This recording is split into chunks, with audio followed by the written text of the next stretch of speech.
Shalom and Welcome. This episode will cover from Shem to Joktan, son of Eber. Our main goal is to follow the biological descendants of Eber. Here are three important questions we must ask ourselves. 1. What is the genome of early Semitic populations? 2. What modern Semitic populations are closest to Proto-Semitic populations? And 3.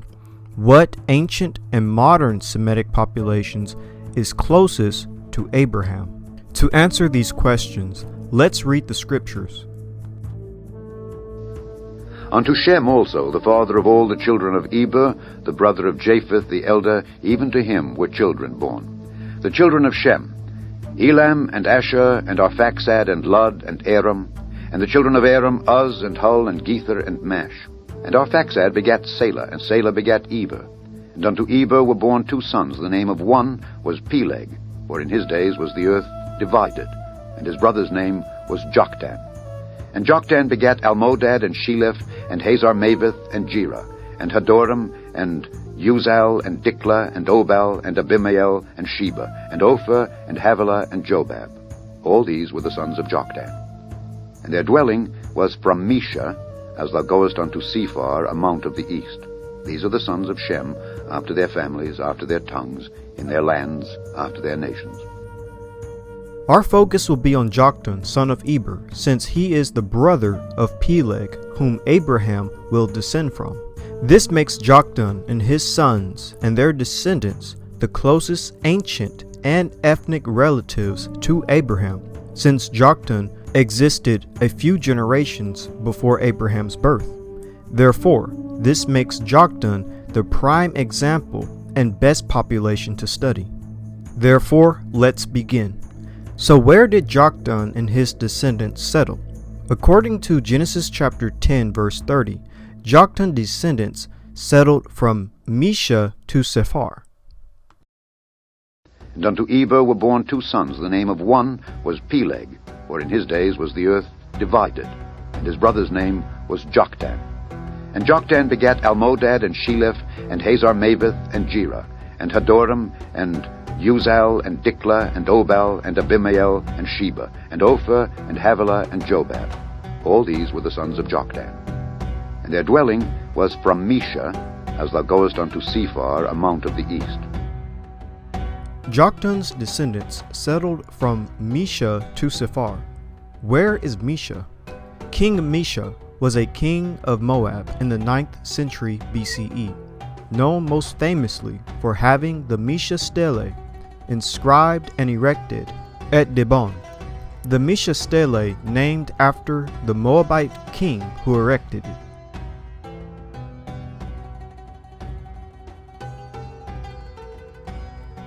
The Mesha Stele, also known as the Moabite stone, is a stele dated around 840 BCE, containing a significant Canaanite inscription in the name of the king Mesha of Moab, a kingdom located in modern Jordan.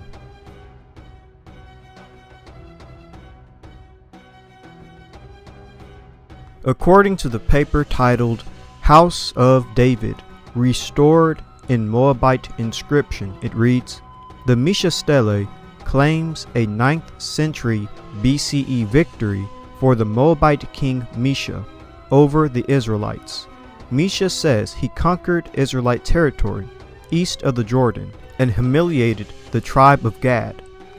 And according to the book titled The Languages of the Transjordan, it reads, Moabite is the best attested of the East Jordanian languages, thanks especially to the large famous inscription discovered in 1868 of King Mesha, more correctly, near modern-day Dibon.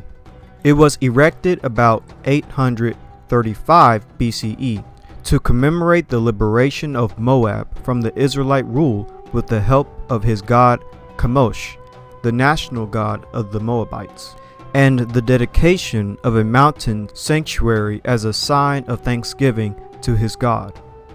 And according to the book Writing and Literacy in the World of Ancient Israel. It reads, the Mesha Stele was erected in national Moabite territory and was intended to laud the Moabite king for his victories over Israel. There are many similarities between the language of the Moabite Stele and Old Hebrew and Phoenician. Thus, the Mesha Stele is written in the Moabite language, a language that is similar to but different from Phoenician and Old Hebrew. And according to the book The Old Testament Between Theology and History, it reads, the Mesha inscription is without doubt the most important monumental inscription found in Jordan or Palestine.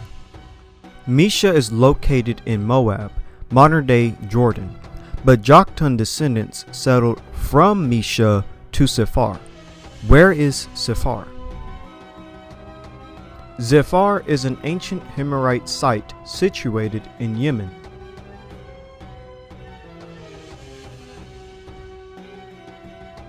Strong's 5611. Sephar, a place in southern Arabia. According to Britannica, Zafar, ancient site, Yemen. Zafar, biblical Sephar, classical Sephar, ancient Arabian site located southwest of Yarum in southern Yemen.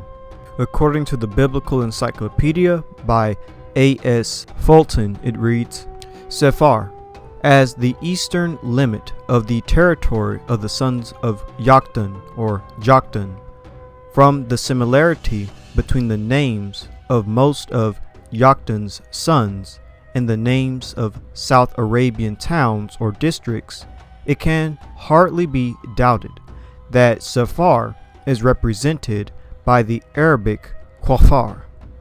And according to Smith's Bible Dictionary, it reads, it is written after the enumeration of the sons of Joktan.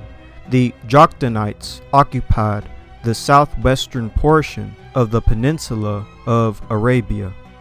And according to Encyclopedia of the Bible, it reads, Sephar, the lands of Joktan are defined as extending from Mesha as you go towards Zafar, the mountain of the east.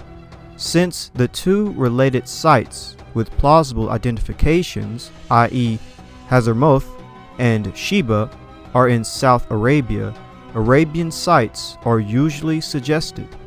For example, Zafar in South Arabia or Safari in Bahrain. Sephar, one limit of the territory in which descendants of Joktan resided. One suggested location is Zafar, once the capital of the Himmerite kings in Yemen, about 160 kilometers or 100 miles northeast of the southern end of the Red Sea. Zafar is located in modern-day Yemen of southern Arabia.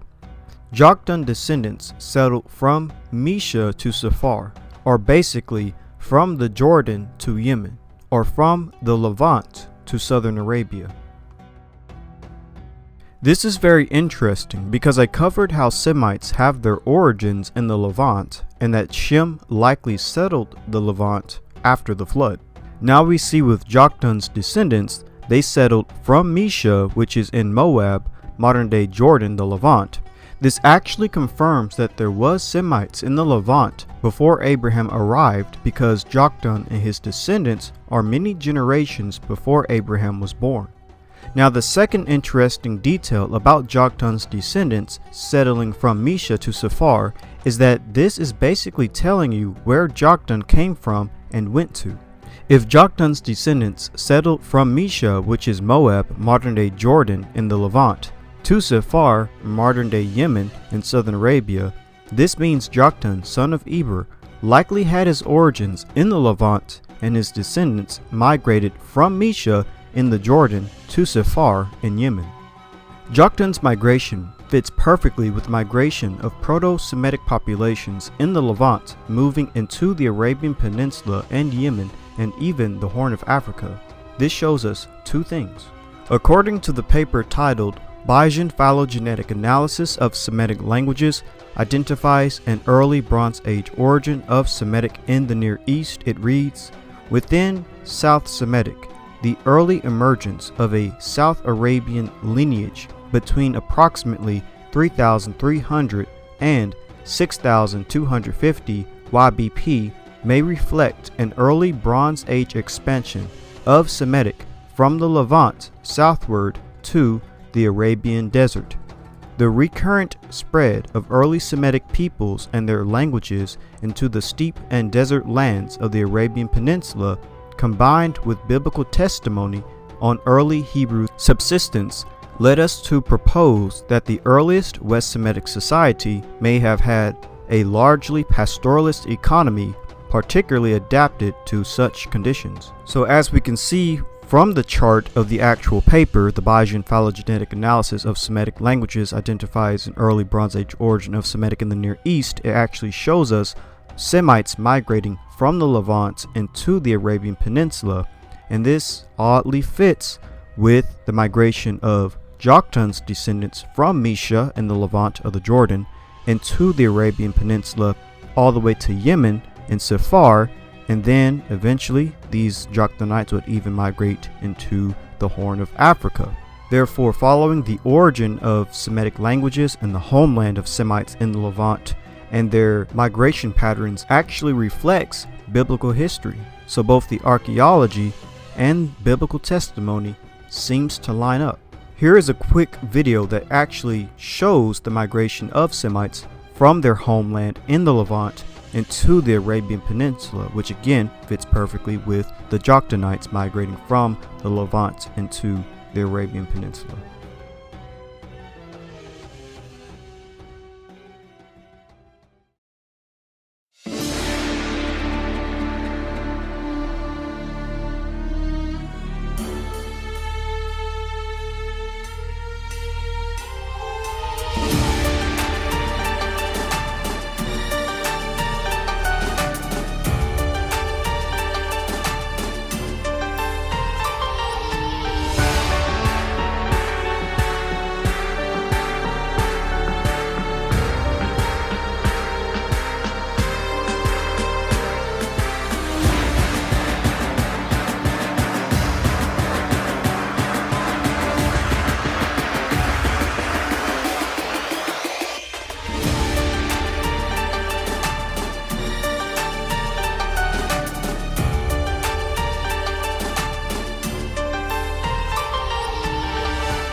From what we've learned so far, these are two things I believe we can confirm.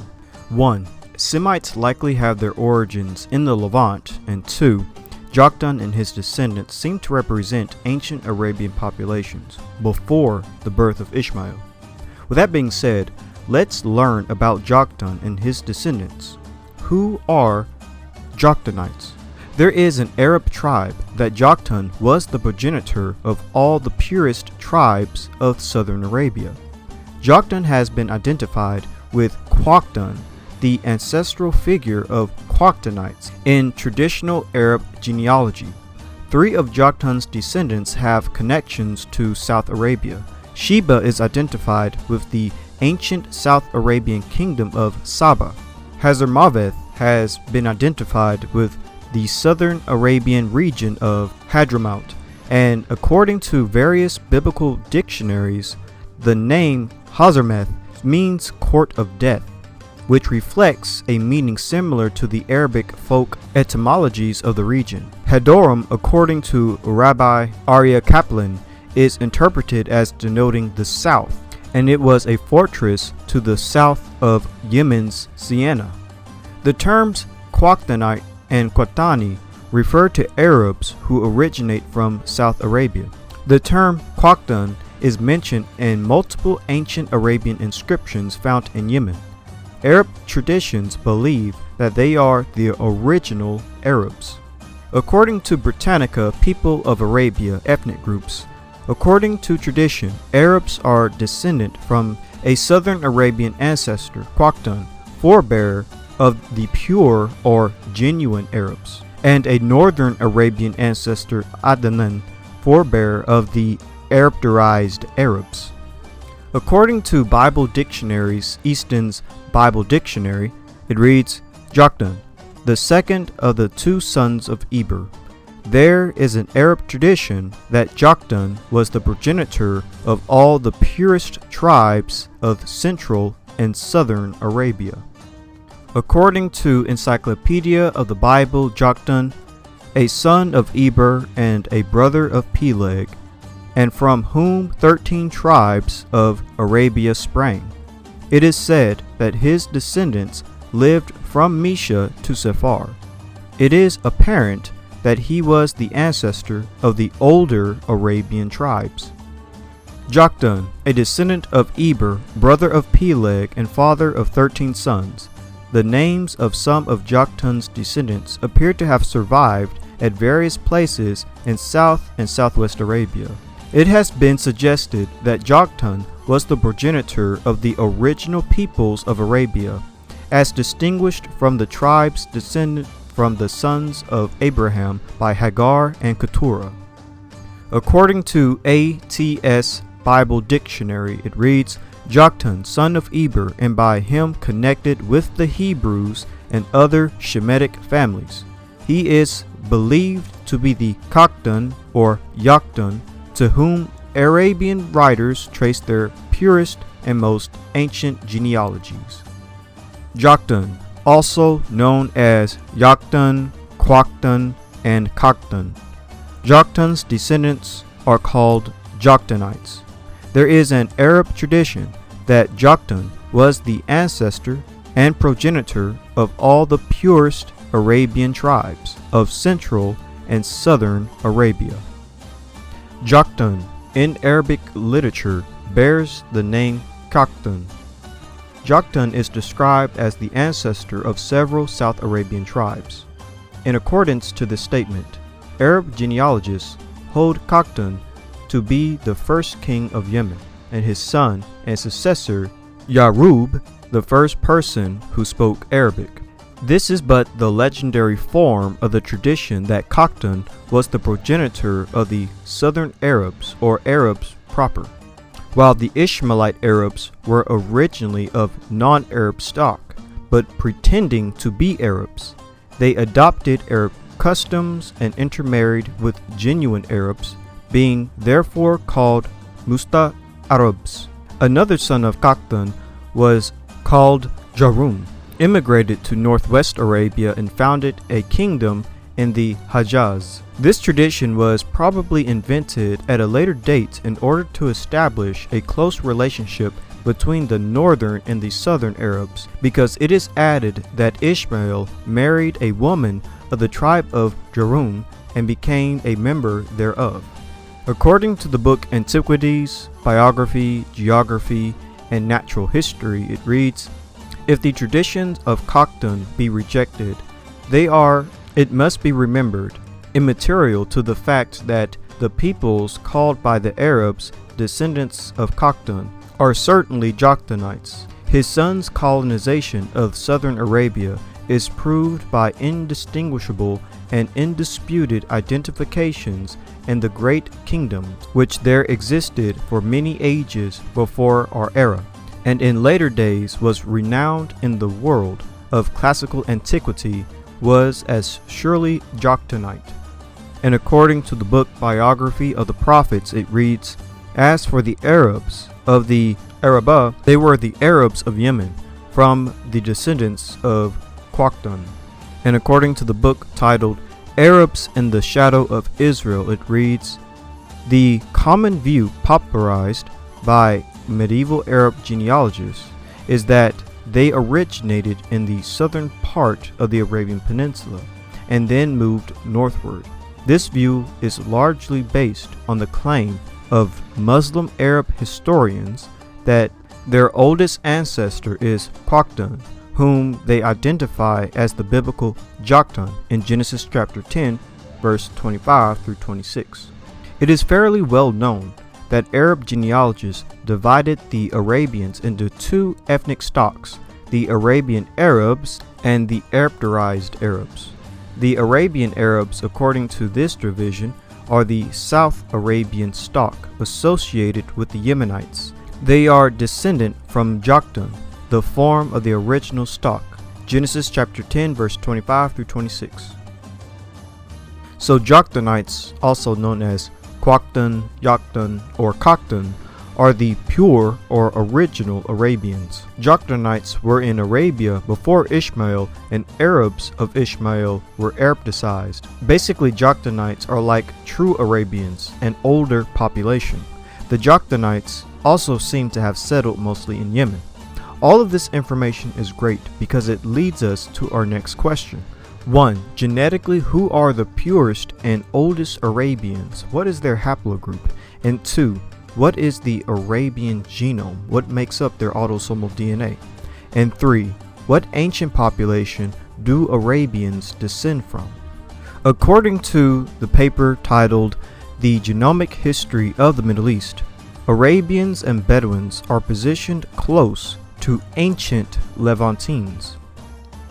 When we substitute Levant Neolithic with Natufians as source of ancestry in the Middle East, we found that Arabians could be successfully modeled. Arabians require additional ancestry from a Natufian-related population. And according to the paper titled Projecting Ancient Ancestry in Modern-Day Arabians and Iranians, a key role of the past exposed Arabo-Persian Gulf on human populations, it reads, modern Saudi Arabian and Yemeni samples clustered tightly in the lower left quadrant, overlapping with the 3 Natufian samples, and were close to the Levant PPNB, PPNC, and Levant Bronze Age samples.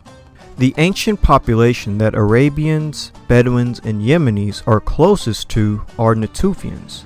They're actually the closest living descendants to Natufians. If you look at this genetic distance map, Yemeni, Bedouins, and Arabian populations are closest to Natufians. You can also look at autosomal charts and see that Arabians, Bedouins, and Yemeni have the highest percentage of Natufian ancestry.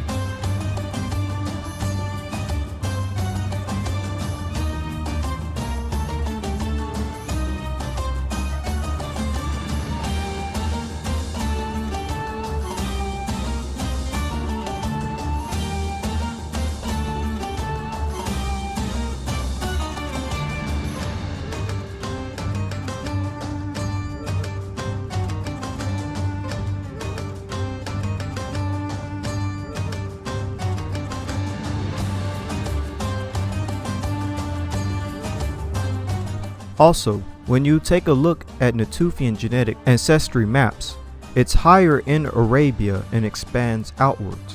These Arabian, Yemeni, and Bedouin populations with Natufian ancestry also carry Y DNA haplogroup E.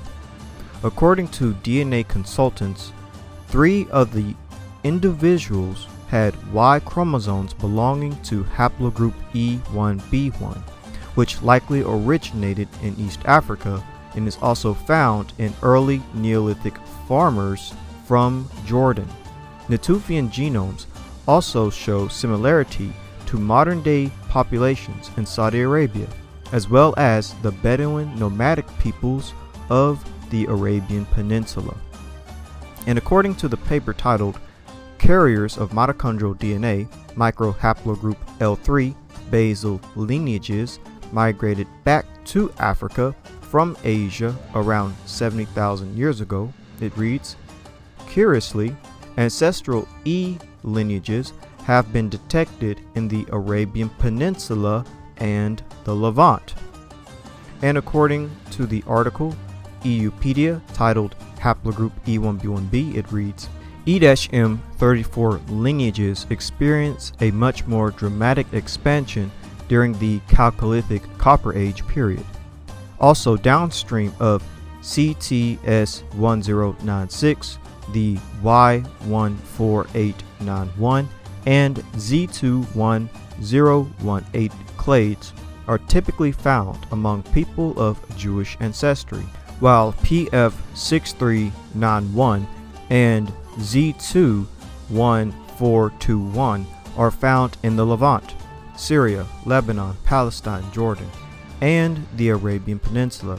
F1382 appears to have expanded during the Iron Age from the Levant to the Arabian Peninsula, where it is almost exclusively found today. Arabians, Yemeni, and Bedouins carry about 25% to 50% of haplogroup E, depending on the region in Arabia. Matter of fact, some of the oldest Arab tribes going back over 2,000 years ago have these E markers.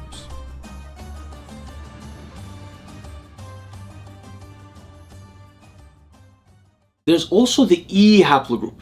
There are Arabs who belong to the EM2 haplogroup specifically. That is the haplogroup identified with the Bantu expansion of sub-Saharan Africa. So originally, when some Arabs discovered that they were from EM2, but they weren't black looking, they were confused. They thought, oh, maybe my ancestor was originally enslaved from Africa and that's where my haplogroup comes from. But some of these people started working online, combining their ancestries, mainly on familytreedna.com, and discovered that these guys shared ancestry with other people at least 2,000 years old that was in the Arabian Peninsula. So 2,000 years ago, the E haplogroup somehow has been in the Arabian Peninsula. So the E haplogroup has been in the Arabian Peninsula for a very long time. In fact, there began to be a theory that the E haplogroup arrived in the Arabian Peninsula even before the J haplogroup returned, I'll talk about this later, from around Albania. But anyway, the point is, there's an ancient E haplogroup among the Arabs. And these people share absolutely no genetic similarities except for that haplogroup with Africans. So for example, if they go on 23andMe, it'll say 0.0% African DNA, but they'll belong to E. So this is a very ancient haplogroup among the Arabs. So there clearly is an ancient presence of haplogroup E within the Arabs. With that being said, Arabians, Yemenis, and Bedouins with haplogroup E are the direct paternal descendants of Natufians, with the closest genetic distance to Natufians and the highest Natufian DNA. So why is this important? This is important because Natufians are the ancestors of Semites. According to the book titled In Hot Pursuit of Language in Prehistory, it reads, "This paper makes an additional inference, since there is archaeological and physical anthropological reason to believe that the Natufians were related to modern Semitic-speaking peoples of the Levant." And according to the paper titled Paleolithic DNA from the Caucasus Reveals Core of West Eurasian Ancestry, and it reads, "Such a scenario would also explain the presence of Y chromosome haplogroup E in the Natufians and Levantine farmers, a common link between the Levant and Africa." The reason why there's an ancient presence of haplogroup E among Arabian populations is because these Arabians would descend from Natufians who migrated into the Arabian Peninsula, likely around the time when Semites began to migrate into the Arabian Peninsula. These would be the descendants of Natufians. This fits perfectly with everything we've learned about the ancestors of Semites, which are Natufians, being in the Levant and expanding from the Levant into Mesopotamia and Arabia. Joktanites, who are Arabians, carried the southern Semitic language from the Levant into Arabia, and genetically these Arabians, or Joktanites, would have had haplogroup E like their paternal Natufian ancestors, like their paternal Proto-Semitic ancestors. In conclusion, Joktan is the son of Eber, the brother of Peleg, and Peleg is the ancestor of Abraham. Joktan's descendants lived from Mesha to Sephar, which is the Levant, to southern Arabia. Semites have their origins in the Levant and migrated from the Levant to Arabia. Joktan descendants are Arabians, Bedouins, and Yemeni populations, specifically with Natufian DNA and haplogroup E from their Natufian ancestors. This is important because Natufians are the ancestors of Semites. This makes haplogroup E and Natufian ancestry the Proto-Semitic genome of early Semitic populations. It's important to look at the Joktanites because they would represent the ancient and ethnic relatives to Abraham. Therefore, looking at them we probably have a good idea as to what Abraham's genome would also look like as well, i.e. haplogroup E and Natufian autosomal DNA. With that being said, be blessed and shalom.